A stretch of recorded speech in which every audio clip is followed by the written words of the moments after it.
यहाँ पे टेम्परेचर को स्टडी करने के लिए, उसका यूटिलाइजेशन करने के लिए एक लॉ को बनाया गया जिसको कहा जाता है जीरोथ लॉ ऑफ थर्मोडायनेमिक्स। क्या कहा जाता है इसको? Zeroth law.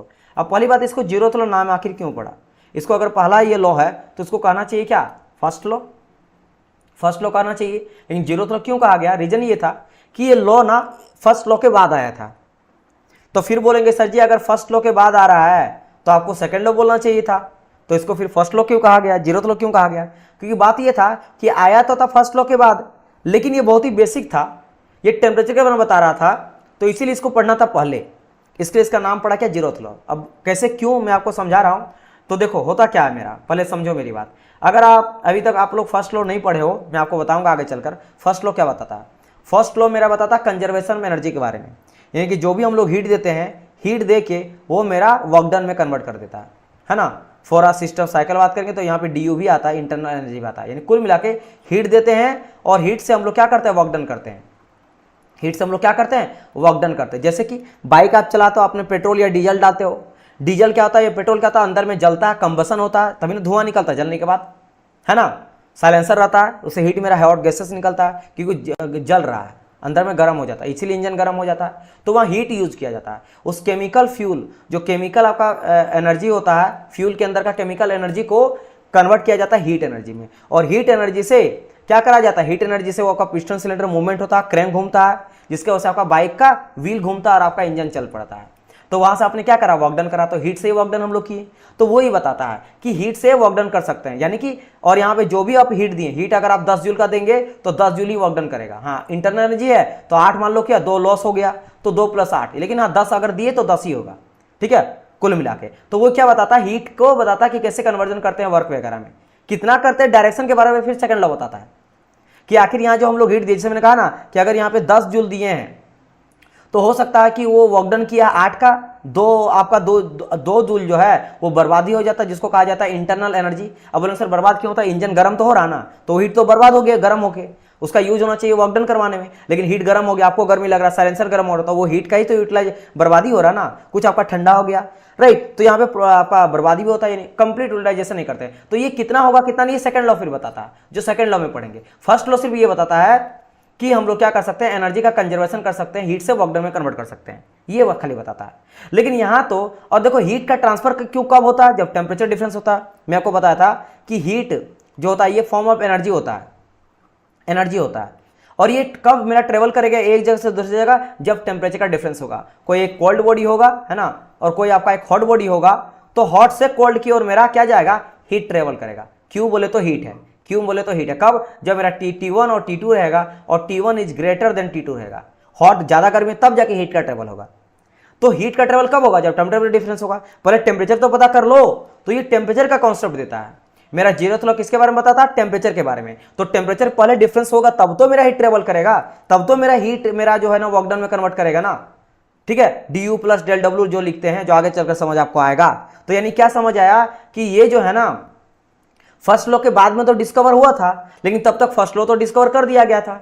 अब सेकंड लॉ तो देंगे नहीं क्योंकि सेकंड लॉ उसके बाद बना था, तो चूंकि ये बहुत ही बेसिक चीज है, सेकंड लॉ बोल सकते थे, लेकिन ये फर्स्ट लॉ से पहले पढ़ने वाला चीज हो जाता, पहले पढ़ने वाला चीज हो जाता है। इसीलिए क्या करते हैं, इसको हम लोग जीरोथ लॉ बोल देंगे कि भाई फर्स्ट लॉ तो दे दिया नाम, और सेकंड लॉ पढ़ना नहीं, क्योंकि फर्स्ट के बाद ही सेकंड लॉ पढ़ेंगे, इसको पहले पढ़ना होता तो जीरोथ लॉ बोल दिया गया। तो देखो on the basis of thermal equilibrium, और देखो जो हम लोग पढ़े हैं उसी के बेसिस में लॉ बनाया गया है। अलग अलग तरह का हम लोग इक्विलिब्रियम देखे थे, तो on the basis of thermal equilibrium a law introduce which gives after the first law. देखो कहा गया ना, ये कब दिया गया? आफ्टर द फर्स्ट लॉ दिया गया है, first law of thermodynamics, but need to study before it. मैं आपको समझाया कैसे, है ना, इसको पढ़ना पड़ता है फर्स्ट लॉ से पहले।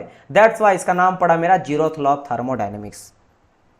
क्या पड़ा नाम इसका? Zeroth law of thermodynamics. अब बात करते हैं कि आखिर जीरोथ लॉ ऑफ थर्मोडायनेमिक्स बोलता क्या। ये तो समझ गए कि सर मेरा बोलेगा टेम्परेचर के बारे में। ये किसके बारे में? टेम्परेचर के बारे में। मैंने कहा ना पहले टेम्परेचर पता चलेगा, टेम्परेचर का डिफरेंस होगा, तब तो हीट ट्रेवल करेगा, तब तो हीट से वर्क में मिलेगा। अगर मेरा टेम्परेचर सेम रहा T1 = T2 तो हीट ट्रेवल करेगा ही नहीं, तो कैसे मेरा हीट से वर्क डन करोगे? आप कर ही नहीं सकते। टेम्परेचर डिफरेंस तो करना पड़ेगा, तो टेम्परेचर तो कैलकुलेट करना पड़ेगा ना पहले आपको, इक्विलिब्रियम तो करना पड़ेगा ना कि भाई कौन ज्यादा कम बेसी है। तो ये कौन कॉन्सेप्ट देता है? मेरा यही देता है, थर्मल इक्विलिब्रियम के बेसिस पे। अब ये क्या बोलता है ना, जीरोथ लॉ ऑफ थर्मोडायनेमिक्स क्या बोलता है? ये बोलता है कि फिजिकल कॉन्टैक्ट लाए बिना ही दो बॉडी को हम लोग थर्मल इक्विलिब्रियम में ला सकते हैं। अगर दो बॉडी थर्मल फिजिकल कॉन्टैक्ट, जैसे क्या करते हैं हम लोग नॉर्मली बताओ, जैसे मान लो जैसे होता नहीं है मूवी वगैरह में देखते हो आपको किसी को एकदम मान लो बर्फ जम गया है ना, तो उसको ऐसे क्या बोले गले मिला लो है ना, तो गले मिला दो, आपका हेट उसमें चल गया तो उसको ठंड गर्मी लगने लगेगा, राइट। या फिर बोल सकते हो कि कोई आग के पास गया है, कोई आग के पास गया है, आग के पास कोई इंसान खड़ा है, उसको ठंडा लग रहा है, तो हीट ट्रेवल किया तो उसको फिजिकल कॉन्टैक्ट पे आता है, तब तो जाके हीट अच्छी तरह से ट्रेवल करता है, वैसे कन्वेक्शन के थ्रू होता है। तो यहाँ क्या बोला जा रहा है कि दो बॉडी को हम लोग क्या कर सकते हैं, दो बॉडी को हम लोग थर्मल इक्विलिब्रियम में ला सकते हैं फिजिकल कॉन्टैक्ट लाए बिना। तो आप बोलेंगे सर ये गर्म है, ये गर्म, मीडियम हीट करेगा, उतना भी हीट नहीं देंगे, उतना भी गर्म नहीं कि मीडियम को भी हीट कर दे, एयर को भी गर्म कर दे, इतना गर्म नहीं हो रहा, फिर भी इक्विलिब्रियम में ला सकते हैं। ये कैसे किया जाता है, with the help of zeroth law किया जाता है। अब इसमें किया कैसे किया जाता है ये समझना, ये मैं एक खाली पेज लेता हूं, जैसे यहाँ समझना। मान लो एक कोई बॉडी ए है और बॉडी मेरा बी है, ठीक है, ए एंड बी है। अब ए एंड बी को मुझे थर्मल इक्विलिब्रियम में लाना है, मतलब कि जितना ए का टेम्परेचर है, ये मान लो इसका टेम्परेचर टी ए है ना, और इसका टेम्परेचर टी बी है, तो दोनों का टेम्परेचर अभी अलग अलग है, लेकिन मुझे करना क्या है, मुझे करना है T A equal to T B. अब ये कैसे करेंगे, दोनों को इक्विलिब्रियम कैसे लाएंगे, तो करते क्या है, एक थर्ड सिस्टम हम लोग लेते हैं, थर्ड सिस्टम लेते हैं जिसको कहा जाता है थर्मोमेट्रिक प्रॉपर्टी। इसको क्या कहा जाता है, इसको कहा जाता है सी, यानी कि इसका जो टेम्परेचर रहेगा वो टीसी रहेगा मान लो, तो इसको कहा जाता है थर्मोमेट्रिक प्रॉपर्टी, थर्मोमेट्रिक प्रॉपर्टी।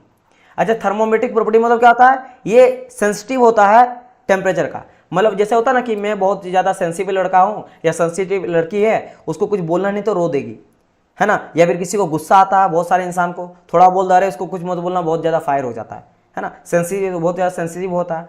तो इसी तरह के क्या होता है, थर्मोमेट्रिक प्रॉपर्टी मतलब क्या होता है, ये काफ़ी सेंसिटिव होता है। सेंसिटिव मतलब टेम्परेचर थोड़ा आया तो चेंज हो जाता है, अपना बिहेवियर को चेंज कर लेता है। तो इसमें होता क्या, पहले सी जो है ना, देखो ए भी आपस में फिजिकल कॉन्टैक्ट में नहीं रहता, लेकिन हाँ ए और सी तो फिजिकल कॉन्टैक्ट में है ना, तो फिजिकल कॉन्टैक्ट में है, तो अगर मान लो ये टी है इसका टेम्परेचर, इसका टी सी है, तो इसका टी है इसका टी सी है, तो मान लेते किसी का ज़्यादा है, मान लो टी ए का ज़्यादा टेम्परेचर है, टी ए का ज़्यादा टेम्परेचर है और टी सी का कम टेम्परेचर है, तो हीट का ट्रेवल किधर करेगा, हाईयर से लोअर की ओर जाएगा। हीट का टेम्परेचर बात करेंगे तो मेरा टी ए से लेकर टी सी की ओर आएगा, और कब तक आएगा, जब तक कि दोनों इक्विलिब्रियम में ना हो, ये जब तक आते रहेगा जब तक कि मेरा T A is equal to मेरा टी सी ना हो जाए। तो जैसे T equal to T C हो जाएगा, थर्मल इक्विलिब्रियम हो गया, ठीक है। अब बढ़ते हैं, क्या सी को टच किया गया बी के साथ, बी का भी टेम्परेचर अलग है और टीसी का अलग टेम्परेचर है, तो फिर मान लो यहाँ पे हाईयर टेम्परेचर कौन हो जाएगा, मान लो टीसी, क्योंकि ये टीसी के साथ इधर हीट दिया टी है, क्योंकि अभी हाई टेम्परेचर मेरा टी ए था, ये हाई था, लेकिन हाई से इक्विलिब्रियम हो गया तो ये ज्यादा हो गया, मान सपोज करो, तो इसके पास ज्यादा हो गया, तो ये क्या करेगा, ये तब तक मेरा हीट ट्रेवल करते रहेगा, मान लो इसको देते रहेगा टीबी को, जब तक इसके बराबर नहीं है, यानी कि टीबी इक्वल टू टीसी ना हो जाए। तो जैसे मेरा टीवी इक्वल टू टीसी हो गया और टी इक्वल टू टीसी हो गया, तो ऑटोमेटिक मेरा ए और बी बराबर हो गया, क्योंकि मान लो ये बराबर किया था, मान लो ये मेरा हो गया था टीसी इक्वल टू 50, तो टी ए भी हो गया था 50, और जब यहाँ पे आया था तो ये मान लो मेरा फिर ये भी इक्विलिब्रियम दोनों में सेम हो, तब तक मेरा हीट ट्रेवल कर दिया गया, हीट ट्रेवल करते रहे जब तक कि दोनों सेम ना हो जाए, ये भी 50 हो गया क्योंकि टीसी तो 50 था ही, तो ये 50 हो तब जाके मेरा बैलेंस हुआ। तो कुल मिलाकर देखो ऑटोमेटिक ये भी 50 से 50 में आ गया, 50 में आ गया, समझ आया। यानी क्या करा जाता है, एक सिस्टम ए रहता है, दूसरा सिस्टम बी रहता है, तीसरा सिस्टम सी रहता है, तो ए और सी आपस में थर्मल इक्विलिब्रियम हो जाता है, बी और सी आपस में थर्मल इक्विलिब्रियम हो जाता है, तो ऑटोमेटिक ए और सी दोनों को फिजिकल कांटेक्ट लाए बिना ही थर्मल इक्विलिब्रियम में आ जाता है। ऐसा क्यों हुआ, क्योंकि जो सी सिस्टम था ये मेरा थर्मोमेट्रिक प्रॉपर्टी था, जो कि टेम्परेचर के चेंज होने से चेंज हो जाता है, जिसको कहा जाता है थर्मोमेट्रिक प्रॉपर्टी। देखो temperature which sensitive to the temperature, sensitive मतलब कि ये रिस्पॉन्ड या रिएक्ट करता है विद चेंज इन टेम्परेचर, अगर टेम्परेचर चेंज हो जाएगा तो ये भी चेंज हो जाएगा। जैसे कि थर्मोमीटर, आपको बुखार होता था, मुंह में डालते हो ना थर्मोमीटर, जिसमें अंदर रहता है मर्क्यूरी, तो वो क्या रहता है, वो बेसिकली थर्मोमेट्रिक प्रॉपर्टी है। थर्मोमेट्रिक प्रॉपर्टी उसमें क्या है, अगर बोलेंगे थर्मोमेट्रिक प्रॉपर्टी की तरह बिहेव कर रहा है, क्योंकि वो टेम्परेचर को चेंज करने से चेंज हो रहा है। क्या चेंज हो रहा है, वॉल्यूम, मर्क्यूरी एक्सपेंड कर जाता है। ये आप लोग देखेंगे ना, अगर मैं थर्मोमेट्रिक आपको देखा, थर्मोमीटर कुछ ऐसा रहता है, थर्मोमीटर इस तरह से रहता है ना, इस तरह से थर्मोमीटर रहता है, और यहाँ नीचे में रहता है कुछ मर्क्यूरी रहता है, नीचे में क्या रहता है, मर्क्यूरी भरा रहता है, यहाँ रहता है आपका मर्क्यूरी। जैसे आप डालते हो है ना, आपके यहाँ पे डालते हो है ना, या फिर आप मुंह में डालते हो या कहीं भी टच करते हो, तो जैसे हीट उसको मिलता है ना, वो थर्मोमीटर जो होता है, मर्क्यूरी जो रहता है वो एक्सपेंड करके ऊपर चलने लगता है, और यहाँ पे रीडिंग रहता डिग्री सेल्सियस में रहता मान लो, या फ़ारेनहाइट में रहता, तो आप मेजर कर लेते हो कि 98 के आसपास है या 37 डिग्री सेल्सियस है, तो अच्छा है। उससे ज़्यादा हो गया क्योंकि 37 डिग्री सेल्सियस होता है रूम टेम्परेचर, यानी सॉरी बॉडी टेम्परेचर, उससे ज़्यादा हो गया तो मान लो 100 डिग्री फ़ारेनहाइट है या 38 है 39 है, तो समझ जाते हैं कि हाँ सर यहाँ मेरा क्या है, हमको हुआ है बुखार, या नहीं है तो नहीं है। तो यहाँ चेंज क्या किया, चेंज किया मेरा वॉल्यूम, किसके चेंज होने से, टेम्परेचर के चेंज होने से। तो डायरेक्टली प्रोपोर्शनल टू टेम्परेचर है, अगर मेरा टेम्परेचर बढ़ा तो वॉल्यूम भी बढ़ा। तो यानी कि मेरा थर्मोमीटर जो है, ये मेरा क्या थर्मोमीटर है, थर्मोमीटर है ना, थर्मोमीटर। तो thermometer is a thermometric property, thermometer एक थर्मोमेट्रिक प्रॉपर्टी की तरह काम कर रहा है। लेकिन यहां पे अगर बोले कि थर्मोमेट्रिक प्रॉपर्टी माने कौन प्रॉपर्टी, आपको पता प्रॉपर्टी में आपको पढ़ा चुका हूं, जैसे प्रेशर हो गया, वॉल्यूम हो गया, टेम्परेचर हो गया, डेंसिटी हो गया, मास हो गया, ये सभी थर्मोमेट्रिक प्रॉपर्टी है। तो थर्मोमेट्रिक प्रॉपर्टी डिवाइस है ये थर्मोमीटर, इसमें थर्मोमेट्रिक प्रॉपर्टी क्या वॉल्यूम है, क्योंकि वॉल्यूम चेंज हो रहा है, किसके चेंज होने से, टेम्परेचर के चेंज होने से। क्योंकि टेम्परेचर मेन यहाँ पे, क्योंकि हम लोग जो बात करें अभी हम लोग पूरा का पूरा जीरोथ लॉ का, ये जीरोथ लॉ किसके बारे में बताता, टेम्परेचर के बारे में, टेम्परेचर का इक्विलिब्रियम कर रहा है ना। तो टेम्परेचर चेंज होने से वॉल्यूम चेंज हो रहा, तो यहाँ पे वॉल्यूम थर्मोमेट्रिक प्रॉपर्टी हो जाता है।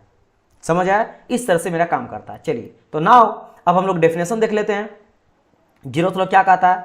जीरोथ लॉ का डेफिनेशन देखो यहाँ पे कहा गया कि zeroth law of thermodynamics, zeroth law of thermodynamics law state that, अच्छा ये लिख दिया गया, इसके बाद यहाँ नीचे से लिख दिया गया कि law state that two system can be in thermal equilibrium, दो सिस्टम को थर्मल इक्विलिब्रियम में ला सकते हैं विदाउट कमिंग इनटू कांटेक्ट, उसको कांटेक्ट लाए बिना ही थर्मल इक्विलिब्रियम में ला सकते हैं। और ये होता कैसे है, it can be done with the help of third system, तीसरा सिस्टम, which can be in thermal equilibrium with both, जो दोनों के साथ थर्मल इक्विलिब्रियम में हो जाता है। ये हो गया पहला डेफिनेशन। जैसे ए और T equal to T C हो गया, T V equal to T C हो गया, तो ऑटोमेटिक यहाँ पे T A equal to T V हो गया। ये पहला डेफिनेशन हो गया। दूसरा डेफिनेशन देखो यहाँ पे लिख दिया T equal to T C, T V equal to T C, तो automatic T equal to T V हो गया। अच्छा ये तो पहला डेफिनेशन। दूसरा डेफिनेशन क्या कहा जाता है कि if there is a three system and first system is thermal equilibrium with the third and second system is thermal equilibrium with third, then automatically first and second system are in thermal equilibrium, then the law is called zeroth law of thermodynamics, which gives the idea of temperature, क्योंकि temperature के बारे में बताता है कि कैसे इसको balance किया जा सकता है। और इससे आप मेजर भी कर सकते हो, इससे आप मेजर कर सकते हो। आपने क्या करा, मान लो यहाँ पे ए कोई चीज़ था, मान लो यहाँ पे पानी है ना, ये वाटर है, क्या मेरा वाटर है, ये पहला कोई वाटर है, यहाँ कोई है दूसरा सॉल्यूशन है, ये आपका ए है, ये आपका बी है।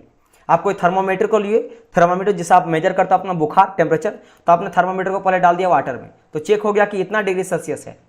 फिर हम जाके किए बी में चेक किए, समझा थर्मोमीटर प्रॉपर्टी कैसे काम करता है, समझो थर्मोमेट्रिक डिवाइस। तो थर्मोमेट्रिक डिवाइस को लिए क्योंकि थर्मोमेट्रिक प्रॉपर्टी की तरह काम कर रहा है, टेम्परेचर वहां पे चेंज हो रहा है तो वॉल्यूम भी चेंज हो रहा है। तो ये वॉल्यूम चेंज हो गया, मर्क्यूरी बढ़ गया और रीडिंग दिखाने लगा कि मान लो ये मेरा 50 डिग्री सेल्सियस।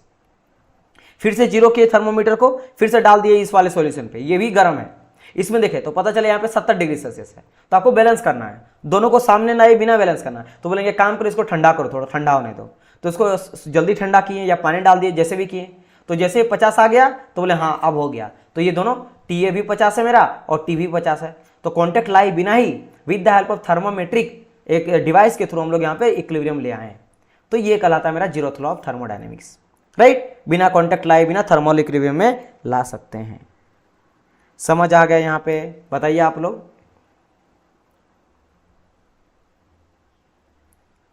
ठीक है, चलिए अगर आप इतना समझ गए तो आगे बढ़ते हैं। नाउ अच्छा, यहां से मुझे क्या आइडिया मिला, जैसे मैंने कहा टेम्परेचर मेजरमेंट करने का आइडिया मुझे मिला, है ना। We get an idea of temperature measure, ये वीवीआई है।